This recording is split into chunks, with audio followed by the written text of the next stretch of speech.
Edificius est le logiciel de AK Software pour la conception architecturale BIM. Avec Edificius, il est possible de dessiner une maquette 3D d'un bâtiment, de modéliser des espaces extérieurs, de produire automatiquement des dessins, obtenir un métré et d'exploiter des fonctionnalités d'intégration avec d'autres logiciels pour le calcul des structures et le métré. Edificius est un logiciel certifié en exportation et en importation IFC par Building Smart. Commençons tout de suite cette formation en analysant tout d'abord l'interface du logiciel. Quand nous démarrons le logiciel, la page d'accueil s'affiche à l'écran. À gauche, nous avons le menu Fichier, dans lequel il est possible de créer un nouveau projet, ouvrir un projet que nous avons déjà créé et paramétrer les options du logiciel. La partie centrale de la page d'accueil se contextualise en fonction des choix faits dans le menu Fichier. En haut à droite, nous avons les liens avec les services d'assistance. Au milieu, les vidéos de la section Les indispensables qui nous permettront une prise en main rapide du logiciel. Et en bas, les notifications relatives aux discussions forum. Commençons tout de suite à travailler en créant un nouveau document. Nous pouvons choisir si créer un nouveau projet ou créer un nouveau groupe de projets, une fonctionnalité pour la réalisation de projets de rénovation ou de variantes ou pour proposer différentes solutions d'un même projet. Dans ce cas, nous allons ouvrir un nouveau projet.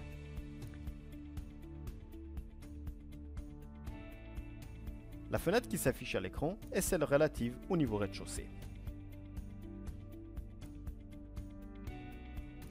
Analysons encore une fois l'interface. En haut, nous avons le ruban multifonction avec les menus Fichier, Dessin, Outils, Fenêtres, Services et Points d'interrogation. À gauche, nous avons le navigateur avec tous les nœuds relatifs à la gestion de notre projet. Toujours à gauche, en bas, nous avons la possibilité de choisir l'environnement dans lequel travailler. Nous avons donc l'environnement architectural pour la modélisation de la maquette, l'environnement terrain pour la modélisation du terrain, l'environnement métré de vie et le bouton pour l'intégration avec les autres logiciels de AK.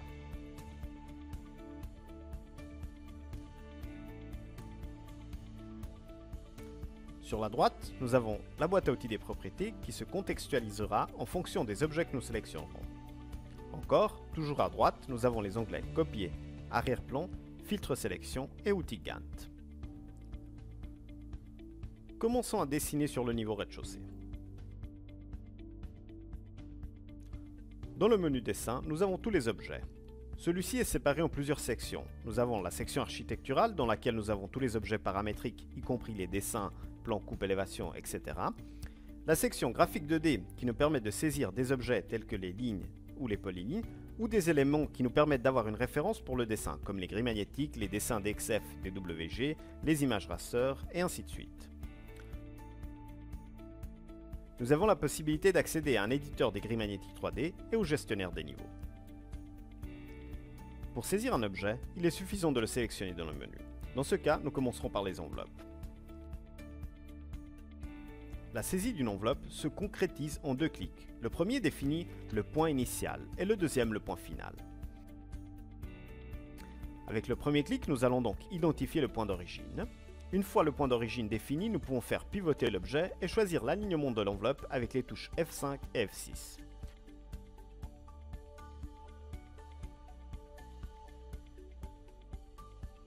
Enfin, nous pouvons saisir une mesure précise par clavier et terminer en appuyant la touche Entrée. Effaçons ces enveloppes. Avec un rectangle de sélection, nous pouvons sélectionner plusieurs objets simultanément et avec la touche Supprimer du clavier, les effacer. Encore, commençons à dessiner, cette fois en utilisant comme base un fichier en format DXF ou DWG. Sélectionnons l'icône à partir du menu des objets et faisons un clic sur le dessin. Dans la fenêtre qui s'affiche, nous sélectionnons le plan à importer et cliquons sur Ouvrir. Le logiciel nous propose le menu relatif au choix du facteur d'échelle. Le facteur d'échelle correspond à la proportion entre l'unité de dessin utilisée dans le logiciel de KO et les mètres. Dans ce cas, l'unité de dessin est déjà le mètre. Nous utiliserons donc un facteur d'échelle 1. Si l'unité aurait été le centimètre, nous aurions saisi un facteur d'échelle 0,01. Nous confirmons. À la fin de l'importation, le dessin est accroché au pointeur de la souris, et avec un clic, nous le positionnons. Voyons tout de suite comment saisir les enveloppes. Retournons dans le menu des objets, dans la section architecturale, et sélectionnons l'objet enveloppe. Nous pouvons dessiner en utilisant tout simplement les accrochages. Comme nous avons déjà vu précédemment, nous pouvons utiliser les touches F5 et F6 pour définir l'alignement. Et nous cliquons sur le point en exploitant l'accrochage intersection.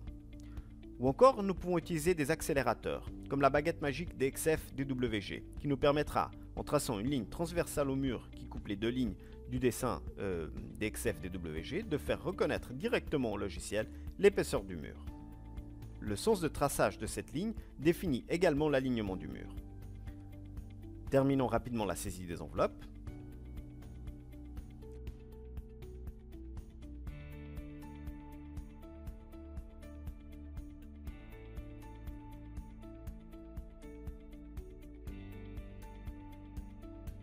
Les enveloppes saisies peuvent être modifiées à tout moment. Par exemple, nous pouvons allonger celle-ci,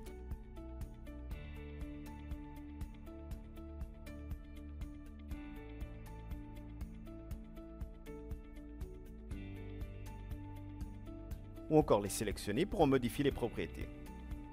Ce sont des objets paramétriques.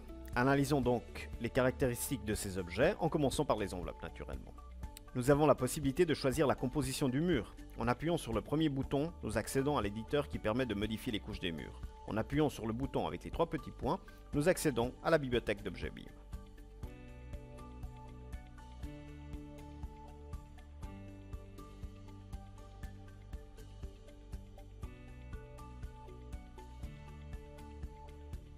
Parmi les différents dossiers, nous choisissons celui qui nous convient le mieux. Et dans le cas spécifique, nous allons choisir une maçonnerie en briques creuses isolées.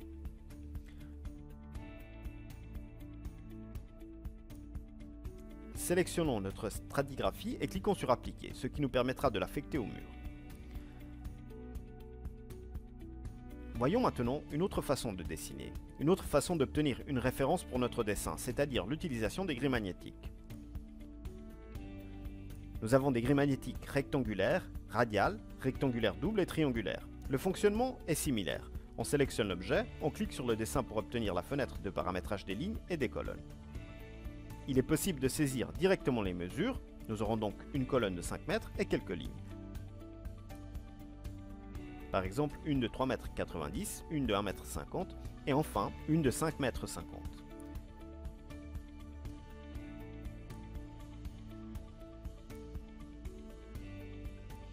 Terminé cette configuration, nous cliquons sur le bouton Accepter et nous avons la grille magnétique accrochée au pointeur de la souris. Dans ce cas, nous allons la positionner ici pour créer un espace supplémentaire.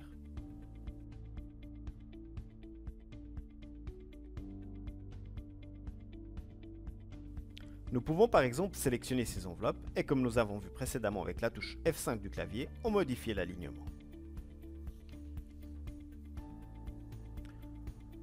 En tenant appuyé la touche majuscule du clavier, nous pouvons faire une sélection multiple et donc décider d'affecter une stratigraphie différente à l'ensemble de ces enveloppes. Par exemple, une cloison en briques creuses de 10 cm.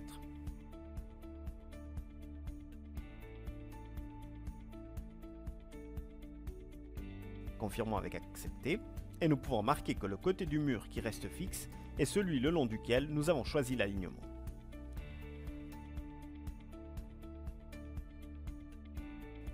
Sélectionnons à nouveau l'objet enveloppe. Cette fois ce sera une paroi en béton armé de 300 mm et utilisons une autre baguette magique qui nous permet de reconnaître automatiquement les lignes de la grille magnétique 2D.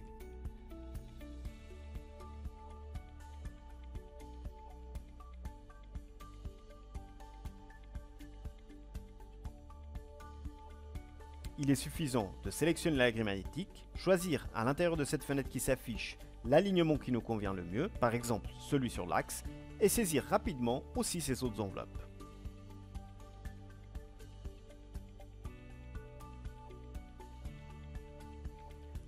Faisons à nouveau une sélection multiple et nous pourrons marquer que dans ce cas, nous avons sélectionné soit les enveloppes, soit les grilles magnétiques 2D.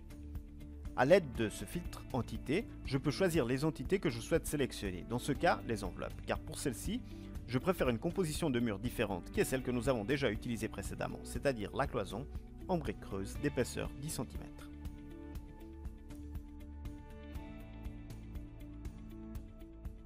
La touche F2 du clavier nous permet d'effectuer un zoom étendu.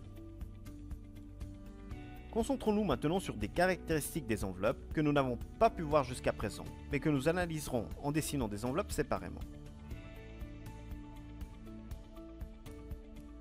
Nous avons déjà vu comment modéliser une enveloppe.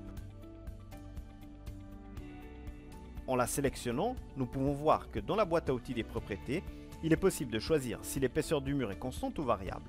Dans le cas d'épaisseur variable, nous avons la possibilité de modifier la forme du mur. Les deux côtés du mur sont maintenant modifiables.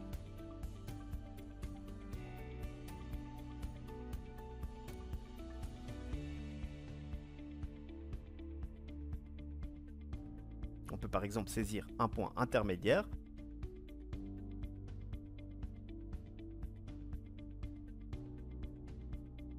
On peut changer un segment en arc et créer ainsi une nouvelle forme de mur. Regardons aussi dans la vue 3D quel est le résultat de notre modélisation. Nous pouvons voir que tout ce que nous avons dessiné dans le niveau, donc dans la vue 2D, est déjà présent dans la vue 3D. Nous avons une véritable maquette qui nous permet d'avoir différents points de vue. Nous avons vu aussi comment modéliser ce mur avec une épaisseur variable, mais nous pouvons créer également un mur avec un fruit, avec un parement incliné.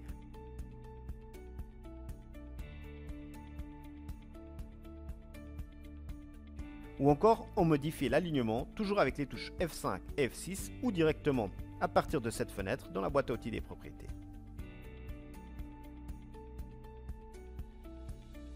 Nous pouvons choisir la forme de ce mur, donc si nous choisissons trapèze, il est possible de modifier de façon indépendante la cote de chaque extrémité de la paroi.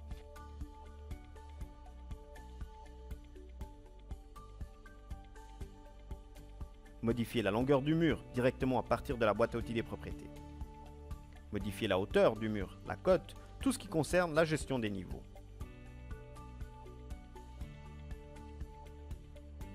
Nous pouvons aussi modifier les textures à affecter à ce mur, les calques correspondant au dessin et d'autres informations relatives à l'aspect par exemple, c'est-à-dire la couleur avec laquelle l'afficher dans les niveaux, choisir si bloquer ou ne pas bloquer cette entité.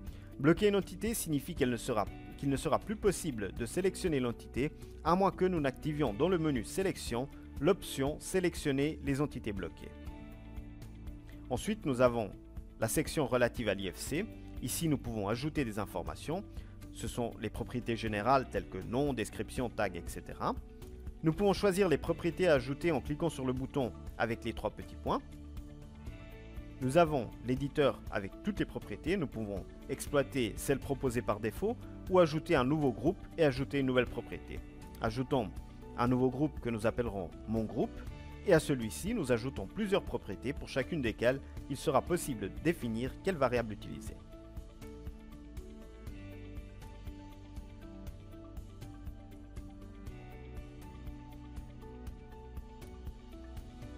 Nous pouvons aussi ajouter des pièces jointes, telles que des images PDF ou d'autres types de fichiers, à chacun de nos objets pour augmenter le degré d'information que nous souhaitons donner à chaque entité. Effaçons cette enveloppe et concentrons-nous à nouveau sur la modélisation de notre bâtiment. Nous sommes à l'intérieur de la vue 3D. Dans cette vue, il sera possible de pivoter la maquette en tenant appuyé le bouton droit de la souris, la déplacer en tenant appuyé la molette de la souris, et avec le bouton gauche de la souris, il sera possible de sélectionner singulièrement chaque entité.